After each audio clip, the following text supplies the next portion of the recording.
2017년 4월 18일 런던. 이 도시에서 매일 수천 명이 사라진다. 지하철을 타고 비행기에 오르고 새로운 삶을 시작하기 위해. 하지만 그날 한 여자가 사라진 방식은 달랐다. 그녀는 흔적조차 남기지 않았다. 이것이 그녀의 마지막 모습입니다. 런던 북부 홀본 지역의 한 버스 정류장. 시각은 오후 2시 37분. 회색 트렌치코트를 입은 젊은 여성이 버스를 기다리고 있습니다. 그녀의 이름은 김소현. 당시 25세. 북한 런던 주재 대사관 외교관 김철민의 딸. 외부인들은 그녀를 유학생이라고 알고 있었습니다. 하지만 그녀의 진짜 신분은 철저히 감시받는 인질이었습니다. 주목해야 할 것은 이 흰색 봉투입니다. A4 크기 두툼한 두께. 그녀는 이것을 가슴에 꼭 안고 있었습니다. 마치 생명처럼. 2분 후 243번 버스가 도착합니다. 그녀는 뒷문으로 올라탔고 카메라는 그녀를 놓쳤습니다. 그리고 그것이 마지막이었습니다. 런던 경찰은 북한 대사관 관계자의 딸로 알려진 25세 여성의 실종 사건을 조사 중입니다. 당국은 자발적 실종 가능성을 열어두고 있으며, 하지만 언론이 보도한 것은 빙산의 일각에 불과했습니다. 단순 실종이라는 단어 뒤에는 말할 수 없는 진실이 숨겨져 있었습니다. 저는 처음 이 사건을 접했을 때 직감적으로 알았습니다. 이건 단순한 실종이 아니라고. 북한 외교관 가족들은 자유롭게 움직일 수 없습니다. 24시간 감시당하고 여권은 대사관이 보관하고 심지어 쇼핑을 가도 보안 요원이 따라붙죠. 그런 사람이 혼자 버스 정류장에 선다는 것, 그것 자체가 이미 비정상입니다.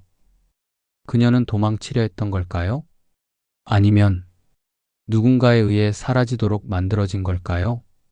우리는 그날의 경로를 추적했습니다. 북한 대사관에서 이 정류장까지는 도보로 12분. 그녀는 왜 택시를 타지 않았을까요? 왜 대사관 차량을 이용하지 않았을까요? 북한 대사관. 공식적으로는 외교 업무를 수행하는 곳. 하지만 탈북자들은 이곳을 이렇게 부릅니다. 작은 평양이라고. 이 자리에서 그녀는 무엇을 생각했을까요? 두려움? 희망? 아니면 마지막 결심? 그녀가 사라진 후 48시간 동안 아무도 그녀를 찾지 않았습니다. 대사관은 침묵했고 아버지 김철민 외교관은 어떤 성명도 발표하지 않았습니다. 4월 20일 72시간이 지나서야 그녀가 다니던 LSE 대학 친구가 경찰에 신고했습니다. 소연이 연락이 안 된다고. 하지만 경찰이 대사관 측에 연락했을 때 돌아온 답변은 충격적이었습니다. 김소연은 개인적 사유로 일시 귀국했으며 외교적 문제이므로 더 이상의 조사는 불필요하다. 소연은 특별한 아이였어요. 항상 조용했지만 눈빛만은 살아있었죠. 어느 날 제게 이런 말을 한 적이 있어요. 나는 내 인생을 한 번도 스스로 선택해 본 적이 없어. 그녀가 사라지기 일주일 전쯤 이상한 질문을 했어요. 만약 내가 모든 걸 버리고 새로운 사람이 될 수 있다면 그럴 거야? 라고. 저는 농담으로 받아들였어요. 지금 생각하면 그건 작별 인사였던 것 같아요. 그렇다면 그 흰색 봉투 안에는 무엇이 있었을까요? 여권? 돈? 아니면 증거? 저는 확신합니다. 그 봉투 안에 그녀의 탈출 계획 전부가 들어 있었을 거라고. 그리고 그건 단순한 망명이 아니었을 겁니다. 김소연은 도망친 걸까요? 아니면 사라지도록 만들어진 걸까요? 그녀의 마지막 모습이 담긴 이 CCTV는 하나의 질문만을 남깁니다. 자유를 향한 첫걸음은 어떻게 마지막 발자국이 될 수 있을까요? 사람이 사라진 후 그들의 방은 가장 정직한 증인이 됩니다. 김소연의 기숙사방. 12평방미터의 작은 공간. 그곳에서 발견된 것은 한 여자의 숨겨진 고백이었습니다. 2017년 4월 22일 김소연 실종 4일째 런던 경찰은 그녀가 머물던 LSE 대학 기숙사를 수색했습니다. 첫인상은 평범했습니다. 지나치게 평범했죠. 개인 물품이 거의 없었어요. 사진도 장식품도 마치 누군가 의도적으로 흔적을 지운 것 같았습니다. 하지만 침대 매트리스 아래 찢어진 천 조각 사이에서 그들은 하나의 노트를 발견합니다. 146페이지 2010년부터 2016년까지의 기록. 첫 페이지에는 이렇게 쓰여 있었습니다. 나는 유리창 없는 방에서 자랐다.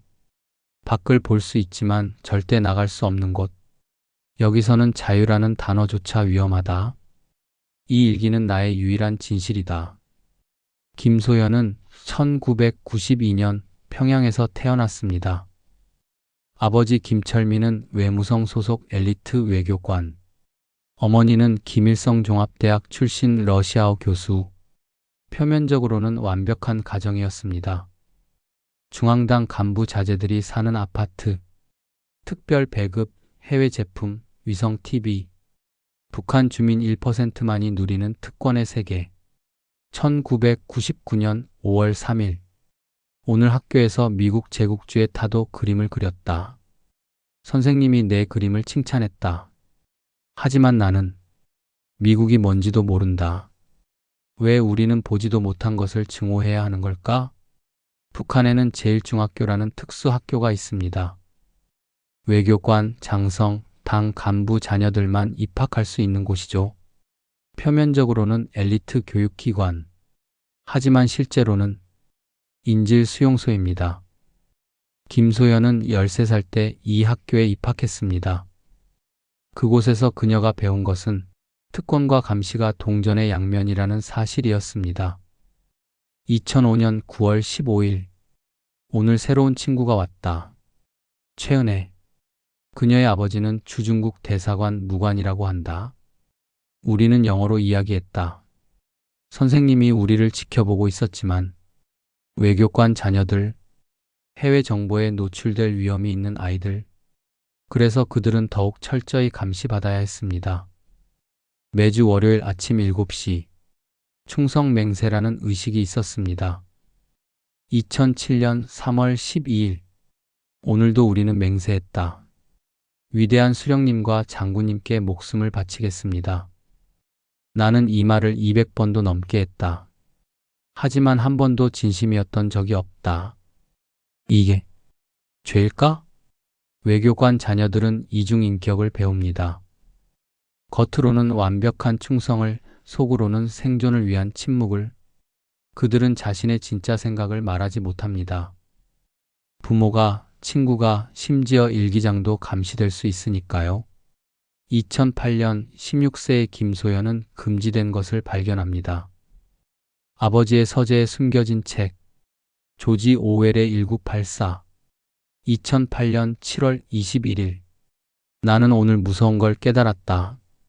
이 책 속 빅 브라더가 우리와 닮았다는 것을. 전쟁은 평화다. 자유는 예속이다. 이 문장이 낯설지 않다. 우리도 매일 듣지 않는가? 고난은 영광이다라고. 그 순간 그녀 안에서 무언가가 깨졌습니다. 믿음이 아닌 두려움으로 유지되던 균형이. 2010년 김소연이 18살이 되던 해 그녀의 어머니가 암 진단을 받습니다. 2010년 11월 3일 엄마가 오늘 나를 불렀다. 그리고 처음으로 진짜 이야기를 했다. 소연아, 내가 만약 이 나라를 떠날 기회가 생긴다면 주저하지 말고 떠나거라. 엄마는 평생 이 감옥에서 살았단다. 그것이 어머니가 딸에게 남긴 마지막 유언이었습니다.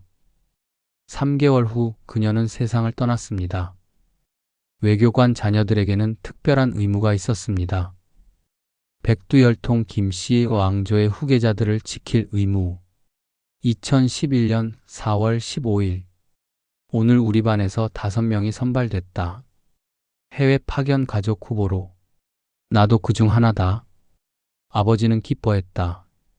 하지만 나는 이게 기회인지 아니면 더 긴 사슬인지 모르겠다. 북한은 외교관 가족을 해외에 보낼 때 반드시 담보를 남깁니다. 할머니, 삼촌, 친척 누군가는 평양에 남아야 하죠. 만약 해외에서 도망친다면 남은 가족이 대가를 치릅니다. 일기의 마지막 기록은 2016년 12월 31일. 그녀가 런던에 도착하기 3개월 전이었습니다. 2016년 12월 31일. 나는 곧 런던으로 간다. 아버지는 말했다. 조국을 대표하는 자랑스러운 딸이 되어라. 하지만 나는 다른 생각을 한다. 만약 내가 자유를 본다면, 만약 진짜 세상을 안다면 나는 돌아올 수 있을까? 이 일기는 여기서 끝낸다. 다음 페이지는 다른 나라에서 다른 이름으로 쓸 것이다. 아니면 영원히 쓰지 못할지도 모른다. 우리는 이 노트를 북한 대사관에 통보했습니다. 하지만 그들의 반응은 예상 밖이었습니다. 대사관 측은 노트의 진위를 부인했습니다.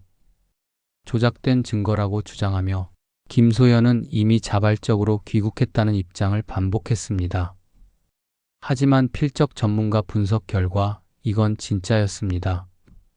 그녀의 목소리, 그녀의 영혼이 담긴 진짜 고백이었죠. 김소연의 일기. 그것은 체제의 안쪽에서 썩어가는 균열의 기록이었습니다. 특권에 가면 뒤에 숨겨진 감옥, 충성의 언어로 포장된 공포. 그녀는 유리창 없는 방에서 자랐다고 했습니다. 그렇다면 런던에서 그녀는 진짜 창문을 찾았을까요? 아니면 더 견고한 벽을 만났을까요? 자유란 무엇인가? 그건 선택할 수 있는 권리다. 심지어 사라질 권리조차도. 모든 망명에는 암호명이 있습니다. 보호를 위한 가명, 추적을 피하기 위한 그림자 이름. 김소연의 암호명은 레이번, 까마귀, 어둠 속을 날아 경계를 넘는 새. 김소연 실종 2주 후 토머스 리 기자는 위험한 만남을 가졌습니다. MI6 내부 정보원과의 접촉. 당신이 찾는 그 여자. 우리도 찾고 있습니다. 아니, 정확히는 찾고 있었다고 해야겠군요. 무슨 뜻입니까? 그녀는 단순한 실종자가 아닙니다.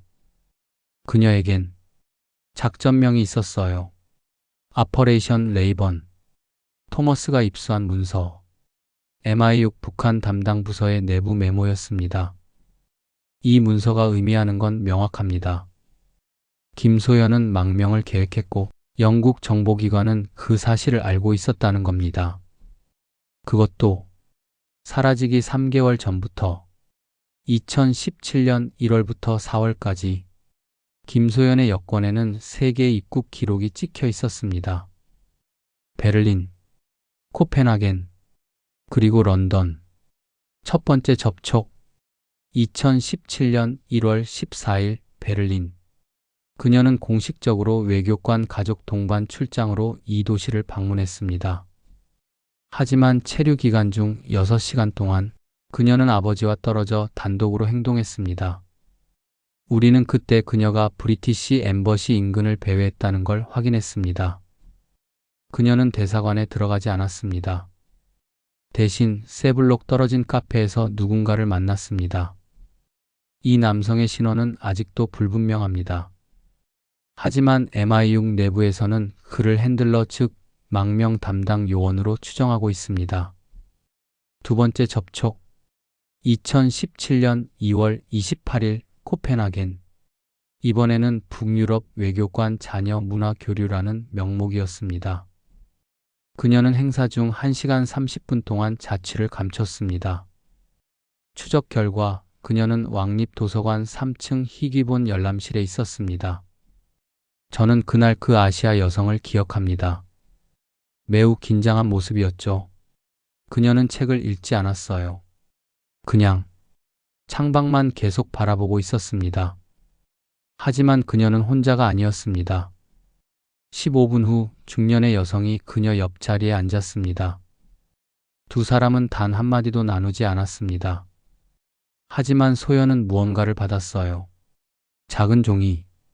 아마도 연락처나 지시사항이었을 겁니다. 경찰이 그녀의 노트북을 분석하면서 삭제된 이메일 초안 폴더에서 충격적인 내용을 발견했습니다. 제목 없음. 받는 사람 없음. 날짜 2017년 3월 5일. 나는 25년 동안 거짓 안에서 살았습니다. 나는 진짜 세상을 보고 싶습니다. 진짜 하늘을, 진짜 자유를. 누군가에게 충성 맹세를 하지 않고 살고 싶습니다. 내 이름을 내가 선택하고 싶습니다. 하지만 이 이메일은 전송되지 않았습니다. 초안으로만 저장되었을 뿐. 두 번째 이메일 내용. 날짜 2017년 3월 22일. 두렵습니다. 만약 실패한다면 아버지가 어떻게 될까? 남은 가족이 어떻게 될까? 하지만 더 두려운 건 아무것도 시도하지 않고 이대로 돌아가는 것입니다. 세 번째 이메일 내용. 날짜 2017년 4월 10일. 나는 결심했습니다. 레이번은 날아갈 것입니다. 이것이 마지막 메시지입니다. 만약 이 이메일을 누군가 읽는다면 나는 이미 날개를 펼쳤거나 추락했을 것입니다. 많은 사람들이 묻습니다. 왜 그녀는 망명하려 했을까? 특권을 버리고 가족을 위험에 빠뜨리면서까지.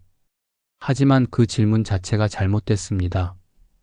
그녀가 버린 건 특권이 아니라 감옥이었습니다. 금으로 만든 새 장도 여전히 새 장이니까요.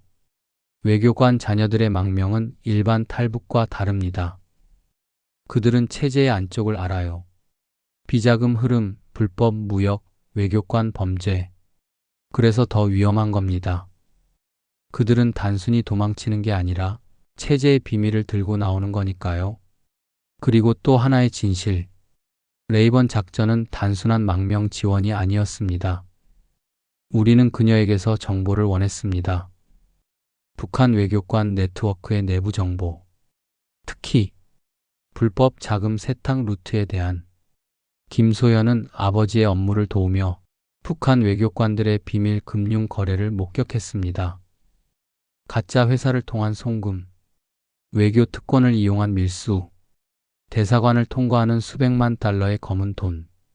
그녀는 단순한 망명자가 아니었습니다. 그녀는 증인이었습니다. 체제의 범죄를 증언할 수 있는. 그리고 마지막 접촉. 2017년 4월 17일.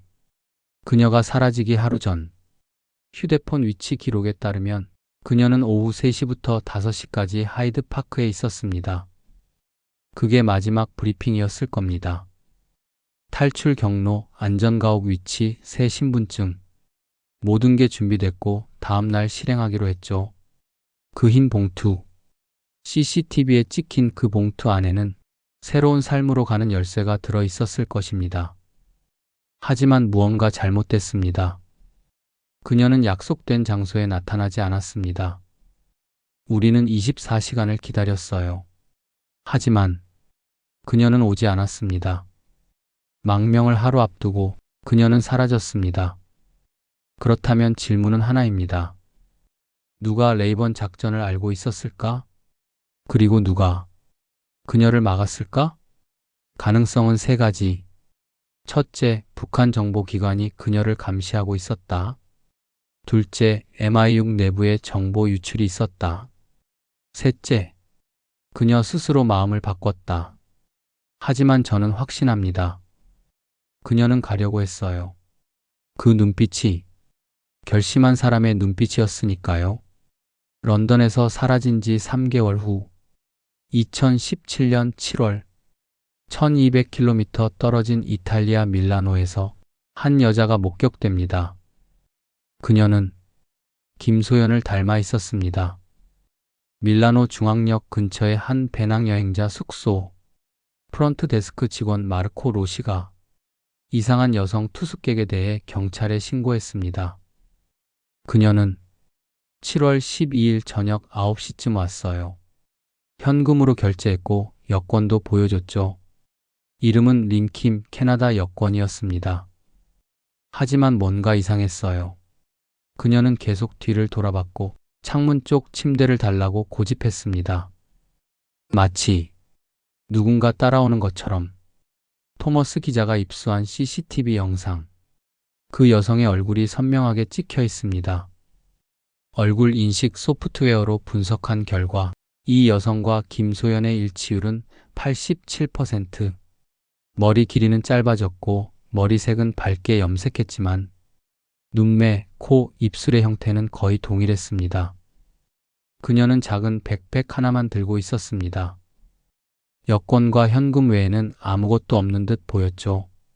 그날 밤 11시, 그녀는 공용 주방에서 차를 마시고 있었습니다.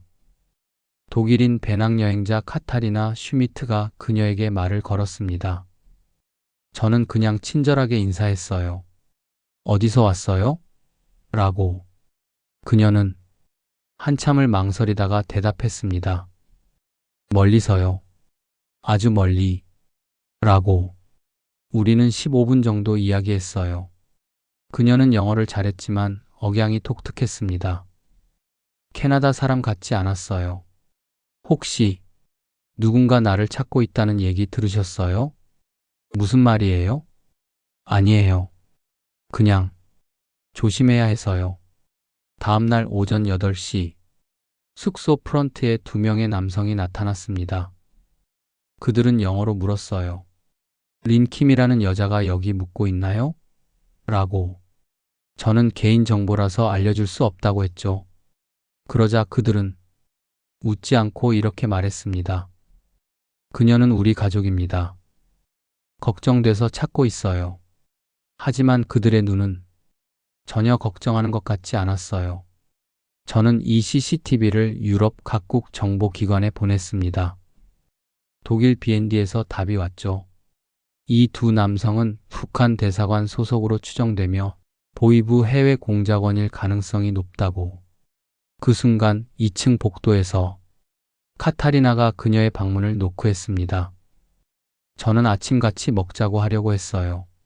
하지만 문을 열자마자 그녀가 제 손을 잡았습니다. 그녀는 떨고 있었어요. 그리고 속삭였죠. 누군가 나를 찾고 있어요. 제발, 여기 내가 없다고 해주세요. 창문으로 내려다보니 그 두 남성이 건물 입구를 감시하고 있었습니다. 저는 무서웠지만 도와주기로 했어요.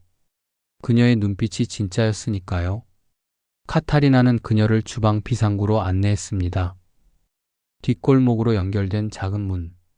그녀는 떠나기 전에 제게 이렇게 말했어요. 당신은 친절한 사람이에요. 조심하세요. 그리고 사라졌습니다. 밀라노 목격 사건 이후 토머스는 다시 MI6 정보원과 접촉했습니다. 당신이 찾는 여자. 그녀의 이름이 국제 블랙리스트에 올라가 있습니다. 인터폴 레드노터스는 아니지만 비공식 감시 대상 명단에 있어요. 블랙리스트. 즉, 그녀는 공식적으로 수배되지 않았지만 여러 정보기관들이 그녀의 움직임을 추적하고 있다는 뜻입니다. 요청자는 북한 외무성. 명분은 납치된 외교관 가족 구출. 하지만 실제 이유는 그녀를 침묵시키기 위해서입니다. 왜 북한은 이렇게까지 그녀를 추적하는 걸까요? 단순한 탈북자라면 이 정도의 자원을 투입하지 않습니다. 답은 하나입니다. 그녀가 알고 있는 것. 북한 외교관 네트워크의 비밀을. 외교관 자녀들은 많은 걸 봅니다. 대사관 지하실에 쌓인 현금 뭉치, 외교 가방에 숨겨진 밀수품, 가짜 회사 명의의 부동산 거래. 그들은 목격자입니다. 위험한 목격자죠. 김소연은 아버지를 도우며 이런 거래들을 기록했습니다. 날짜, 금액, 거래처 이름까지. 그녀의 증언은 북한 외교 시스템 전체를 무너뜨릴 수 있었습니다. 밀라노 이후 그녀의 흔적은 유럽 곳곳에서 포착됩니다. 7월 15일 베니스 산타 루치아역. 린킴 명의의 기차표 구매 기록. 7월 18일 스위스 취리히. 또 다른 가명 세러 리로 호텔 체크인. 7월 22일 파리 몽마르트르. 아시아 여성이 카페에서 노트북 사용 목격. 그녀는 패턴 없이 움직였습니다. 기차, 버스, 도보. 절대 같은 곳에 이틀 이상 머물지 않았죠. 마치 유령처럼. 하지만 그녀만 움직인 게 아니었습니다. 밀라노의 그 두 남성. 그들도 그녀를 따라 유럽을 횡단했습니다. 이건 단순한 추적이 아닙니다. 이건 사냥입니다. 그리고 그들은 점점 가까워지고 있었습니다.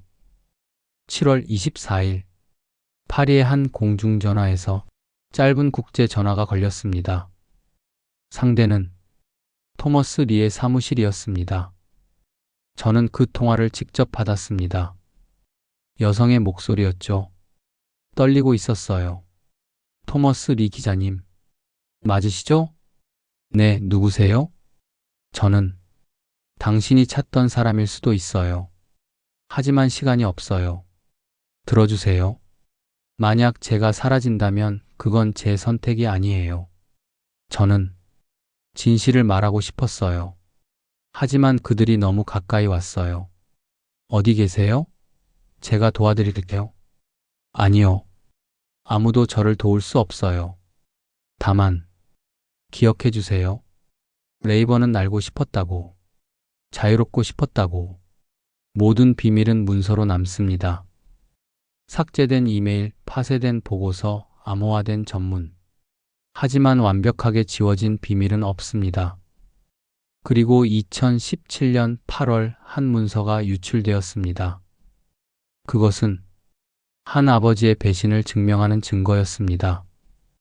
2017년 8월 3일 토머스 리의 이메일에 익명의 메시지가 도착했습니다. 처음엔 스팸인 줄 알았습니다. 하지만 첨부 파일을 열자 숨이 멎었죠. 북한 외무성 내부 보고서. 제목 김철민 동무 가족 관련 사건 처리 지침. 주영국 대사관 3등 서기관 김철민 동무의 딸 김소연. 2017년 4월 18일자로 행방불명. 영국 당국의 수사 진행 중. 외교적 파문 우려됨. 외부에는 잦은 귀국으로 발표. 영국 경찰에는 외교적 특권 주장으로 조사 차단. 김철민 동무에게 책임 추궁 및 재교육 실시.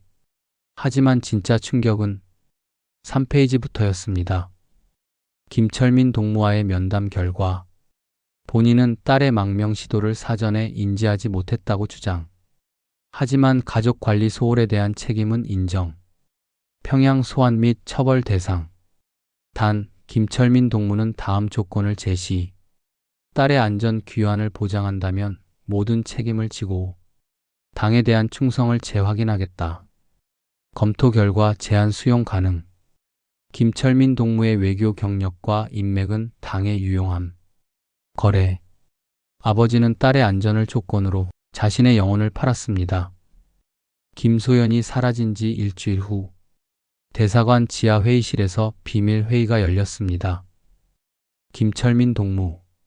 자네 딸이 조국을 배신했네. 자네는 어떻게 책임질 건가? 저는 몰랐습니다.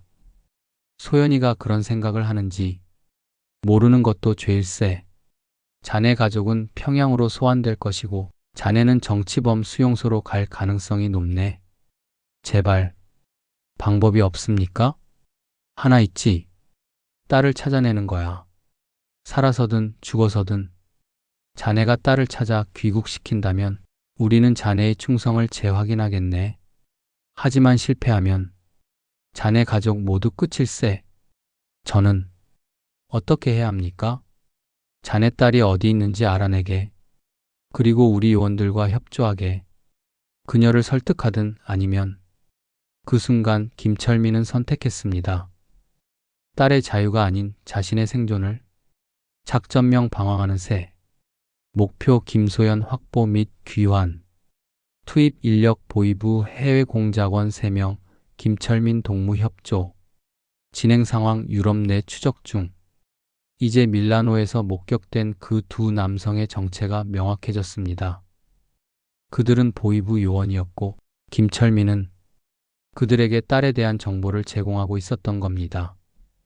문서에 첨부된 통화 기록. 김철민은 4월 말부터 7월까지 총 23차례 평양과 암호 통화를 했습니다. 그리고 더 충격적인 증거. 김철민은 딸의 이메일 계정에 접근할 수 있었고 그녀에게 메시지를 보냈습니다.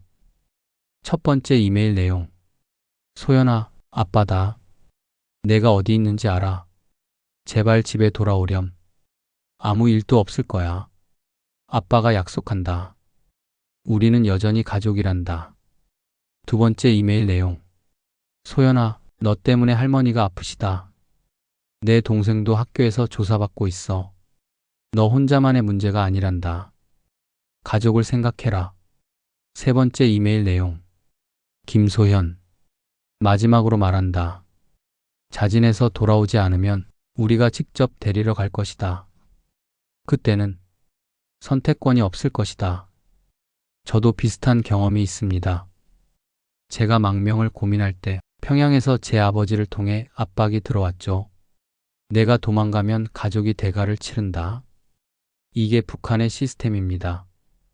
외교관 한 명을 통제하기 위해 가족 전체를 인질로 잡는 거죠. 김철민도 선택의 여지가 없었을 겁니다. 딸을 구하거나 나머지 가족을 구하거나 둘 다 구할 수는 없었으니까요. 그리고 김소연의 응답이 기록되어 있었습니다. 7월 20일 익명 이메일 계정에서 온 짧은 메시지. 아버지께 저는 돌아갈 수 없습니다. 가족을 사랑하지만 저 자신도 사랑합니다. 죄송합니다. 하지만 이건 제 삶입니다. 소연. 딸의 거절. 그것은 아버지에게 사형 선고나 다름없었습니다. 2017년 7월 25일자 지시. 김소연 회유 실패. 강제 귀환 작전으로 전환. 필요시 물리적 수단 허가. 김철민 동무는 작전 종료 후 평양 귀환 명령. 물리적 수단 허가. 외교적 용어로 포장되었지만 의미는 명확합니다. 납치 혹은 문서에는 한 통의 통화 녹음도 포함되어 있었습니다. 김철민과 평양 외무성 간의 마지막 통화. 김철민 동무 작전 진행 상황은? 딸이 응답하지 않습니다. 제 생각엔 이미 생각은 필요 없네. 결과만 있을 뿐이야. 다음 주까지 결과를 보고하게. 만약 실패한다면? 자네도 알지 않나? 실패의 대가를. 이 문서가 보여주는 건 명확합니다. 김소연의 망명은 처음부터 거래 카드였습니다. 북한은 그녀를 이용해 아버지를 통제했고 아버지는 선택을 강요받았습니다. 한 아버지는 체제를 지켰습니다. 그리고 한 딸은 자유를 잃었습니다. 김철민은 2017년 9월 런던 대사관에서 자취를 감췄습니다. 공식 발표는 임무 종료 후 평양 귀환. 하지만 그 이후 그의 소식은 아무도 모릅니다. 문서를 보낸 익명의 제보자는 마지막에 이런 메시지를 남겼습니다. 이 문서를 세상에 알려주십시오. 김소연은 희생자입니다. 그녀의 아버지도 희생자입니다. 진짜 가해자는 이 시스템입니다. 양심을 가진 외교관으로부터 저는 그날 밤 이 문서를 여러 인권단체와 언론사에 보냈습니다. 세상이 알아야 한다고 생각했으니까요. 2017년 9월 15일 김소연이 사라진 지 5개월 후 암스테르담의 한 카페에서 토머스 리는 인생을 바꿀 물건을 받습니다. 16GB USB 메모리 하나. 그 안에는 폭탄이 들어 있었습니다. 9월 15일 오후 3시 토머스는 익명의 이메일 지시에 따라 작은 카페를 찾았습니다. 이메일은 단순했습니다. 9월 15일 오후 3시 창가 자리에 앉아 있으세요. 붉은 스카프를 목에 두르세요. 그리고 혼자 오세요. 15분이 지났습니다. 그때 중년의 아시아 여성이 그의 테이블로 다가왔습니다. 토머스 리 씨, 맞으시죠? 네. 당신은? 제 이름은 중요하지 않습니다. 저는 그저 빚을 갚으러 왔을 뿐입니다.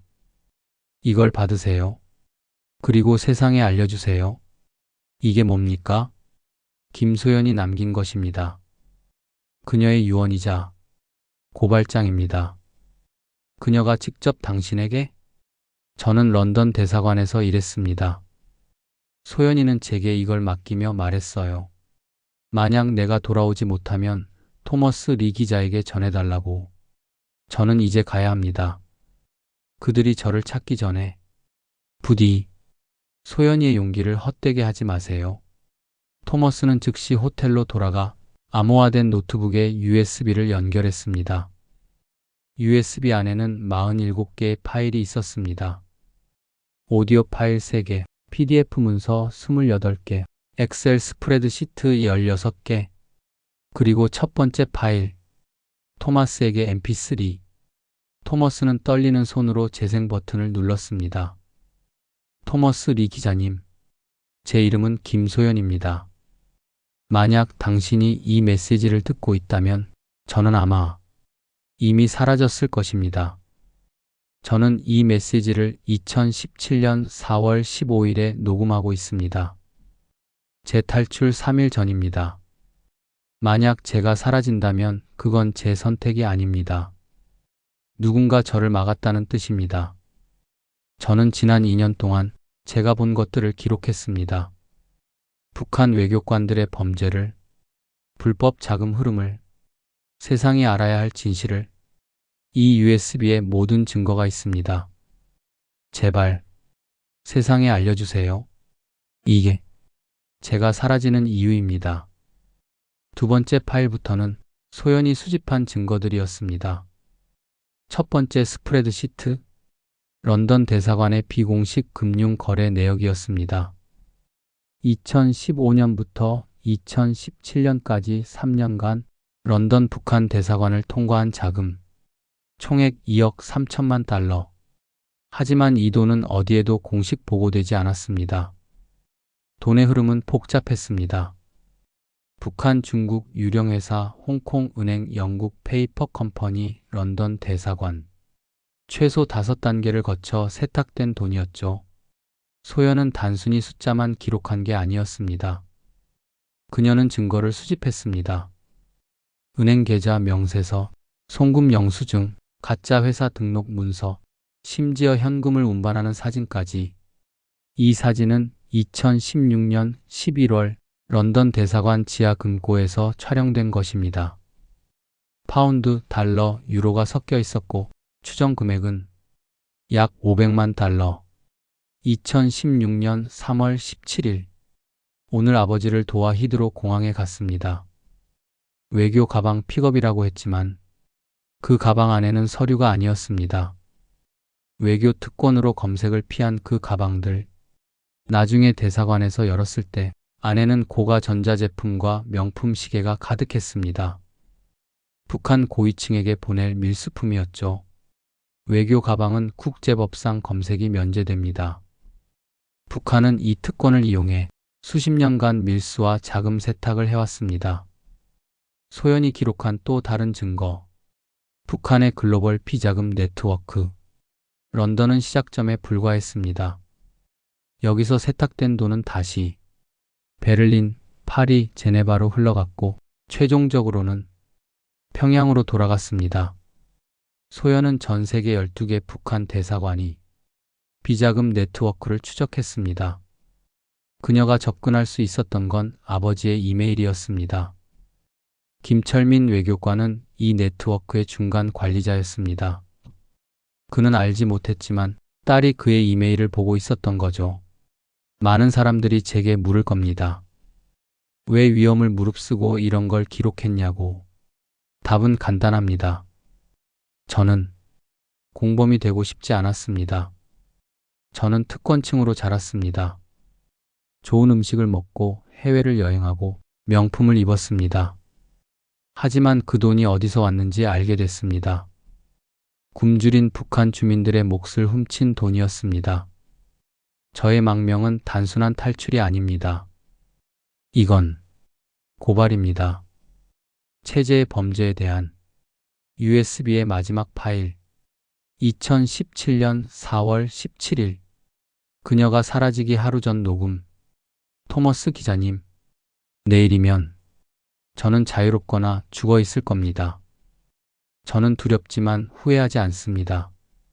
만약 이 증거가 세상에 알려진다면 제 가족이 위험해질 수 있습니다. 하지만 침묵이 더 큰 범죄라고 생각합니다. 누군가는 말해야 합니다. 저는 레이번입니다. 날개를 펼칠 준비가 됐습니다. 만약 추락한다면 부디 제가 날고자 했다는 걸 기억해 주세요.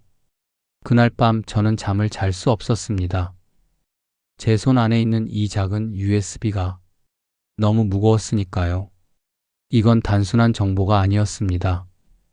한 여자의 목숨을 건 고발이었고 체제의 범죄를 증명하는 증거였으며 그녀의 마지막 의지였습니다. 저는 이 자료들을 검토했습니다. 솔직히 충격적이었어요. 이건 아마추어가 수집한 게 아닙니다. 전문적인 수사관 수준의 기록이었죠. 은행 계좌, 거래 날짜, 금액, 모든 게 검증 가능합니다. 이 증거만으로도 국제재판소에 기소할 수 있습니다. 2018년 3월, 토머스가 공개한 암스테르담 파일은 UN 북한인권조사위원회에 제출되었습니다.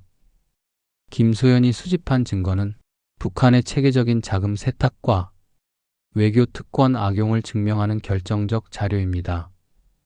그녀의 증거는 북한에 대한 추가 제재의 근거가 되었습니다. 매일 전 세계에서 10만 편의 항공기가 이륙합니다. 수백만 명의 승객이 하늘을 가로지릅니다. 그들은 목적지에 도착하고 새로운 삶을 시작합니다. 하지만 2018년 2월 14일, 한 항공편에서 승객 한 명이 사라졌습니다. 비행기는 착륙했지만 그녀는 없었습니다. 2018년 2월 14일 오전 10시 30분, 스위스 제네바 국제공항, 카사블랑카행 501편 항공편이 탑승을 시작합니다. 저는 암스테르담 파일 공개 후 김소연의 흔적을 계속 추적하고 있었습니다. 그리고 5개월 만에 단서를 찾았습니다. 2월 12일 온라인으로 예약된 항공권, 이름 린킴, 여권 캐나다 발급, 결제 현금 선불, 좌석 23A 참가. 토머스는 스위스 당국의 협조로 공항 보안 영상을 입수했습니다. 2월 14일 오전 8시 47분, 체크인 카운터에 나타난 여성. 얼굴의 절반이 마스크로 가려져 있었지만 체형, 걸음걸이, 눈매. 제 직감은 말했습니다. 그녀라고. 오전 9시 15분 보안 검색 통과. 가방은 작은 백팩 하나. 금속 탐지기를 통과하며 그녀는 뒤를 한번 돌아봤습니다. 그 눈빛. 저는 확신했습니다. 두려움과 결의가 섞인 눈빛이었죠. 오전 10시 15분. 탑승 게이트 A7. 그녀는 구석 자리에 앉아 계속해서 주변을 살폈습니다. 저는 그날 게이트 담당이었어요. 그 여성 승객을 기억합니다. 매우 긴장한 모습이었죠. 휴대폰도 계속 확인하고 탑승할 때도 이상했어요. 그녀는 마지막에 탔거든요. 모든 승객이 다 탄 후에야. 오전 10시 42분.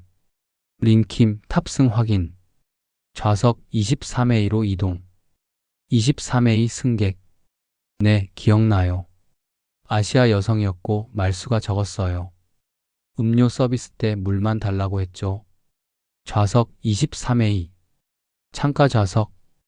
옆 좌석 23B는 비어 있었습니다. 23시에는 프랑스 비즈니스맨이 앉았습니다. 저는 23시에 앉았습니다. 그 여성은 창밖만 계속 바라봤어요. 4시간 비행 내내 한 번 말을 걸어봤어요. 처음 모로코 가시나요? 라고. 그녀는 고개만 끄덕였습니다. 그리고 다시 창밖을 봤죠. 비행 중간쯤 저는 잠들었습니다. 그때까지도 그녀는 깨어 있었어요. 하지만 깨어났을 때 2018년 2월 14일 오후 1시 35분 카사블랑카행 501편 항공편 카사블랑카 도착. 비행기가 착륙하고 벨트 사인이 꺼졌을 때 저는 옆을 봤습니다. 그런데 그녀가 없었어요. 좌석은 비어 있고 짐도 없었습니다. 처음엔 화장실에 갔나 싶었죠. 하지만 모든 승객이 내린 후에도 그녀는 나타나지 않았습니다. 우리는 기내를 완전히 수색했습니다. 화장실, 짐칸, 모든 곳을. 하지만 그녀는 없었어요. 비행기 안 어디에도 그녀는 없었습니다. 하지만 가장 이상한 점은 탑승 명단에는 그녀가 탔다고 나와 있었어요. 제네바에서 스캔된 탑승권. 하지만 카사블랑카에는 내린 기록이 없었습니다. 항공사는 즉시 조사를 시작했습니다. 승객이 기내에서 사라진다는 것은 물리적으로 불가능했습니다. 우리는 모든 가능성을 검토했습니다. 첫째, 그녀가 탑승하지 않았을 가능성. 하지만 제네바 CCTV가 그녀의 탑승을 확인합니다. 둘째, 중간에 내렸을 가능성. 하지만 이 비행편은 직항이었습니다. 셋째, 기내에 숨었을 가능성. 하지만 완전 수색 결과 발견되지 않았습니다. 그렇다면 그녀는 어떻게 사라진 걸까요? 저는 세 가지 가능성을 생각했습니다. 첫째, 신분 위장. 린킴이 실제로는 다른 사람이었고 진짜 김소연은 애초에 탑승하지 않았다. 둘째, 기내 탈출. 비행 중 비밀리에 누군가가 그녀를 빼냈다. 하지만 어떻게? 셋째, 도착 전 자발적 하차. 그녀가 카사블랑카에 내리지 않고 중간에 다른 방법으로 빠져나갔다. 하지만 세 가지 모두 불가능해 보였습니다. 그리고 한 달 후, 토머스는 유엔 내부 소스로부터 충격적인 정보를 입수했습니다. 레이번 코드. 그 이름이 우리 망명자 보호 목록에서 삭제됐습니다. 언제요? 2018년 2월 13일. 제네바 비행 하루 전입니다. 망명자 보호 목록. 정치적 망명자나 증인 보호 대상자를 국제적으로 보호하는 비밀 리스트입니다. 레이번이 이 목록에서 삭제됐다는 건 두 가지를 의미합니다. 첫째, 그녀가 더 이상 보호가 필요 없다. 즉, 안전한 곳에 도착했거나 둘째, 그녀를 더 이상 보호할 수 없다. 즉, 이미 토머스는 제네바로 향했습니다. 그녀가 비행 전날 무엇을 했는지 추적하기 위해 2월 13일 오후 3시 그녀는 제네바 구시가의 한 작은 호텔에 체크인했습니다. 이름 린킴. 그녀는 하룻밤만 묵었어요. 방을 나갈 때 모든 걸 깨끗이 정리했죠. 마치 처음부터 아무도 없었던 것처럼. 하지만 청소부가 침대 밑에서 한 가지를 발견했습니다. 이 작은 종이 침대 시트 사이에 끼워져 있었어요. 한글로 쓰인 짧은 메시지. 2018년 2월 13일. 내일 나는 하늘을 날 것이다. 도착할지 추락할지는 모른다. 하지만 후회는 없다. 나는 자유를 선택했다. 레이번. 김소연은 비행기에 탔습니다. 목격자들이 확인했고 CCTV가 증명했습니다. 하지만 도착지에는 그녀가 없었습니다. 저는 수개월간 이 미스터리를 풀려고 노력했습니다. 모든 항공사 기록을 뒤졌고 모든 목격자를 인터뷰했죠. 하지만 답을 찾지 못했습니다. 그녀는 어디로 간 걸까요? 제네바와 카사블랑카 사이 3,000km의 하늘 어딘가에서 그녀는 사라졌습니다. 모든 이야기에는 끝이 있습니다. 하지만 어떤 끝은 새로운 시작일 수도 있습니다. 2019년 4월 18일. 김소연이 사라진 지 정확히 2년 후, 토머스 리는 마지막 녹음을 듣게 됩니다. 그리고 그것은 모든 것을 바꿔놓았습니다. 런던 소호거리. 관광객들이 붐비는 거리 아래 한 조용한 지하 카페가 있습니다. 저는 또다시 익명의 연락을 받았습니다. 4월 18일 오후 4시 런던 소호 지하 카페 마지막 진실을 들려드리겠습니다. 정확히 4시 한 사람이 들어왔습니다. 토머스 리 씨, 제가 좀 늦었나요? 아니요. 당신은 누구십니까? 제 이름은 중요하지 않습니다. 저는 MI6에서 일했습니다. 과거형으로요. 레이번 작전을 담당했던 사람입니다. 당신은 지난 2년간 진실을 찾으려 애썼죠. 김소연이 어떻게 됐는지, 그녀가 죽었는지 살았는지, 이게 답입니다. 그녀가 남긴 마지막 녹음입니다. 어디서 구하신 겁니까? 제가 받았습니다. 그녀에게 직접 2018년 2월 14일 그 비행기에서 저는 그 비행기에 있었습니다. 카사블랑카행 501편 항공편 좌석은 17시 김소연의 6줄 앞이었죠. 비행 중간 그녀가 화장실로 갔습니다. 저도 그녀를 따라갔죠. 그리고 우리는 이야기를 나눴습니다. 저는 그녀에게 말했습니다. 카사블랑카에 도착하면 당신은 추적당할 것입니다. 북한 요원들이 공항에서 기다리고 있어요. 그녀는 알고 있었습니다. 우리는 계획을 바꿨습니다. 기장이 우리 편이었거든요. 비행 중간 비행기는 기술적 문제로 짧은 비상 착륙을 했습니다. 스페인 말라가 공항 15분간의 정비. 그 15분 동안 김소연은 사라졌습니다. 정비 트럭에 숨어서 공항 보안 구역을 빠져나가 그리고 대기하던 차량에 탑승. 그래서 그녀는 카사블랑카에 도착하지 않은 거군요. 네. 그녀는 스페인에서 내렸습니다. 그리고 새로운 삶을 시작했죠.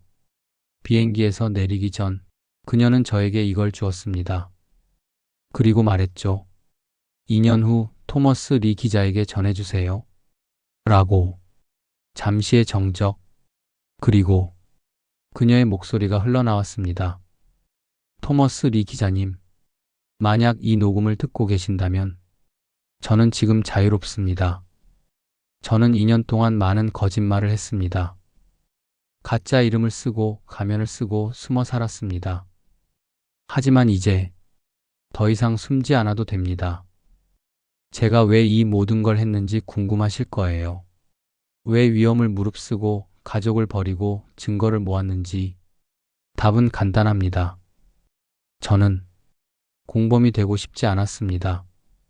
저는 특권 속에서 자랐지만 그 특권이 누군가의 고통 위에 세워졌다는 걸 알았습니다.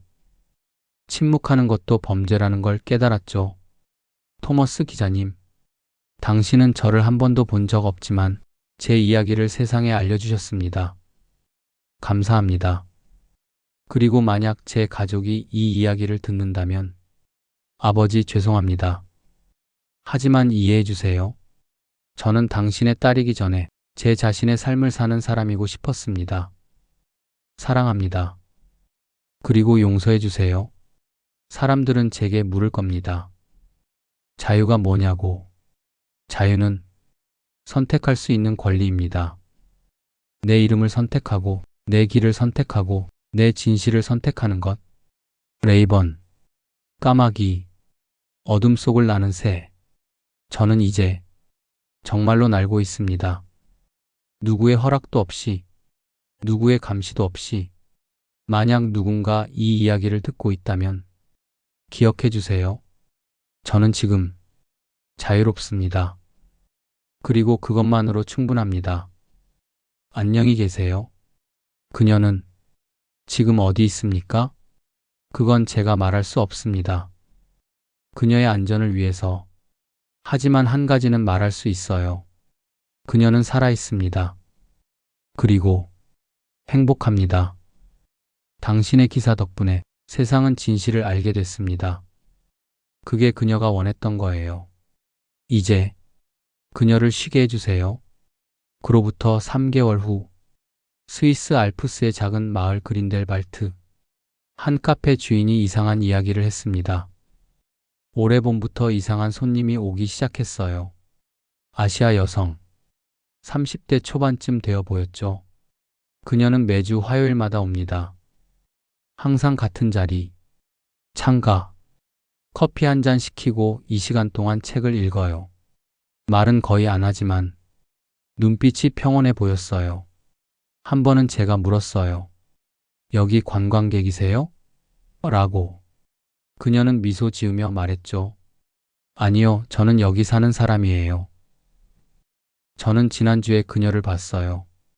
아이거 북벽 트레일에서 혼자 걷고 있었는데 뭔가 다르게 보였어요. 자유로워 보였어요. 정말로. 마치 세상의 무게를 다 내려놓은 것처럼. 그 여인이 김소연이었을까요? 아무도 확신할 수 없습니다.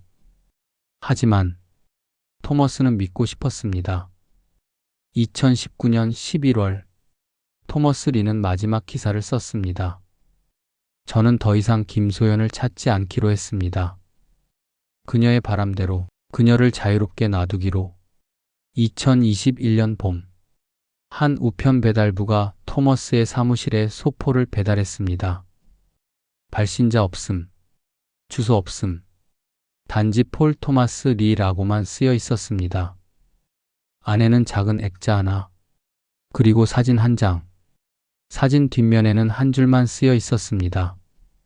나는 자유롭습니다. 김소연은 정말 사라진 걸까요? 아니면 세상 어딘가에서 진짜 자유를 얻은 걸까요? 어쩌면 그 질문에 답은 없는지도 모릅니다. 중요한 건 그녀가 날개를 펼쳤다는 것. 누구의 허락도 없이, 누구의 사슬도 없이 레이번은 날았습니다. 그리고 그것만으로 충분합니다. 안녕, 레이번. 어디에 있든 자유롭기를. 오늘 이야기는 여기까지입니다. 구독과 좋아요 부탁드립니다.